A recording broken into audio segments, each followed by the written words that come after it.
Bismillahirrahmanirrahim. Assalamualaikum warahmatullahi wabarakatuh. Perkenalkan, nama saya Siti Rukiana Hafid. Saya adalah mahasiswi semester 6 Program Studi Ilmu Pemerintahan Fakultas Ilmu Sosial dan Ilmu Politik Universitas Muhammadiyah Sedenan Rapang. Di sini saya akan menyampaikan tugas pada pertemuan kedua mata kuliah Pemerintahan Nasional yang dimana Bapak Abdul Jabar Al-Bugisi, SIP MSI sebagai dosen pengampunya. Soal pertama, konsep kekuasaan dan kewenangan. Kekuasaan adalah kemampuan untuk mempengaruhi pihak lain menurut kehendak yang ada pada pemegang kekuasaan tersebut. Kekuasaan biasanya terbentuk hubungan ada yang diperintah dan ada yang memerintah. Sedangkan kewenangan adalah hak untuk melakukan sesuatu atau memerintah orang lain untuk melakukan atau tidak melakukan sesuatu agar tercapai tujuan tertentu. Kewenangan digunakan untuk mencapai tujuan pihak yang berwenang. Karena itu, kewenangan biasanya dikaitkan dengan kekuasaan. Soal kedua, lembaga-lembaga tinggi negara Indonesia. Menurut Wikipedia, ada 5 lembaga-lembaga tertinggi yang ada di Indonesia. Yang pertama ada Dewan Pertimbangan Agung. Yang kedua adalah ada Dewan Perwakilan Rakyat yang biasa kita sebut dengan DPR. Yang ketiga ada Badan Pemeriksa Keuangan atau biasa kita sebut dengan BPK. Ada Mahkamah Agung. Dan yang terakhir ada lembaga kepresidenan. Soal ketiga, perbedaan sistem pemerintahan presidensial dan parlementer. Perbedaan yang pertama, sistem pemerintahan presidensial, baik kepala negara atau kepala pemerintahannya dipegang oleh seorang presiden dan tidak ada pemisahan antara keduanya. Sedangkan sistem pemerintahan parlementer memiliki presiden, sultan, atau raja sebagai kepala negaranya.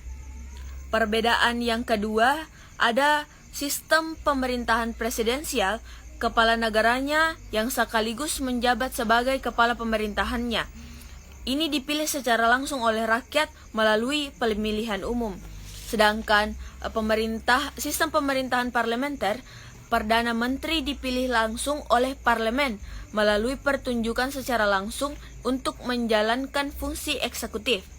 Perbedaan yang ketiga adalah sistem pemerintahan presidensial sudah ditetapkan masa jabatannya dengan undang-undang yang jelas. Sedangkan sistem pemerintahan parlementer, masa jabatan Perdana Menteri tidak menentu atau tergantung dari parlemen.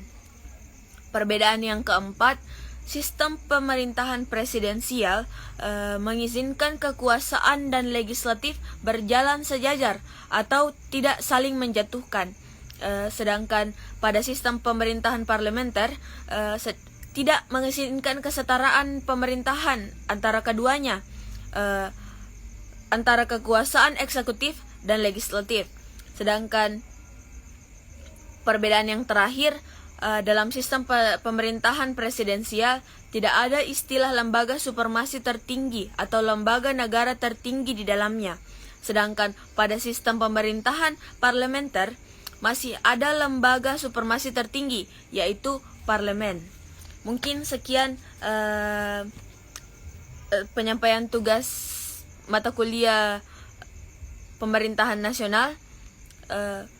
Ada sebuah kata-kata yang bisa kita gunakan untuk memotivasi diri yang saya kutip dari sebuah cerita Wattpad yang berjudul Tulisan Sastra, yang berbunyi, kebenaran selamanya akan menjadi kebenaran. Soal menang atau kalah itu urusan belakangan. Yang terpenting adalah kita berani untuk jujur. Sekalipun kita kalah, pada kenyataannya kita telah menang. Sekian dari saya, lebih dan kurangnya mohon dimaafkan. Fastabiqul khairat. Assalamualaikum warahmatullahi wabarakatuh.